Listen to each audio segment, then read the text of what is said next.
Di po ba?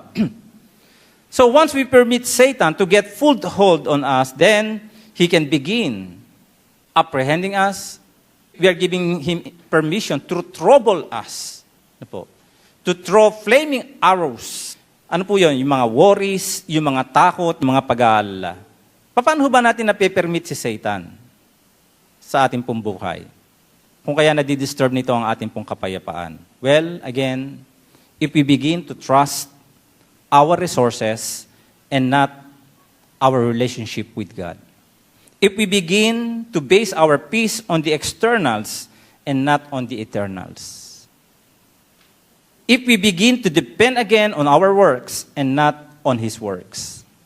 We should not permit the devil to trouble our hearts. Let us depend on what Jesus can do for us.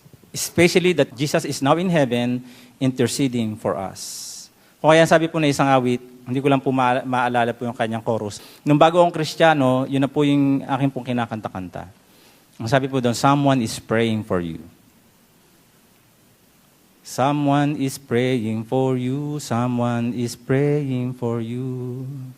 And when you feel you are alone in your hearts, hanggang doon lang alam ko. Hindi ko na malaman yung susunod eh. Ang ganda ho nun eh. Parang sabi na parang kapag ang puso mo ay natotroubled na, punong-puno ka na ng pag-aalala, huwag mong kalilimutan, meron nananalangin sa atin. Ando doon ang ating Panginoong Hesukristo. Praise God. Now, to close this message, ikaw ba ay binibisita ng mga pag-aalala, ng mga takot, ng mga various concerns that gives you so much unrest? Naghahanap ba ang puso mo ng kapayapaan? Huwag mo hayaan ngayon, kapatid, na umalis sa lugar na ito, na wala ang kapayapaan ng Diyos. Do not leave this place without the peace of God settling in your hearts. Before taking our Lord's Supper,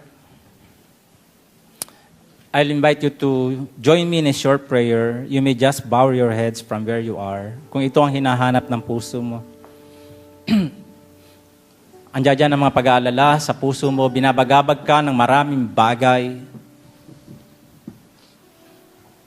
Maybe it's the time for you to let the Holy Spirit, let God to take full control of your life.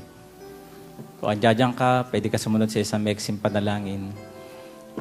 And you humble yourself before God and say to God, Panginoon, narito po ako. Narito po ako. Wala po akong itinatago sa iyo. Wala po akong itinatago Inaamin ko, Panginoon. Inaamin ko, Panginoon. Tinatalo ako ng mga pangamba sa buhay. Talo ako ng mga pag-aalala. Ng mga pag-aalala. Lalo pat ang aking kaisipan Lalo pat ang aking kaisipan. ay naipapako ko sa mga bagay sa sanlibutan. Sa mga bagay sa sanlibutan. Kaya ngayon, Panginoon, tulungan mo ako na mai-focus ang aking kaisipan ngayon sa mga bagay na pangkalangitan, sa iyong mga pangako, sa iyong mga salita, sa iyong mga gawa. Pagharian mo ako ngayon, Panginoon. Hayaan mo ang kapayapaan ay manatili sa puso ko. Ito po ang aking dalangin. Sa pangalan ni Jesus. Amen.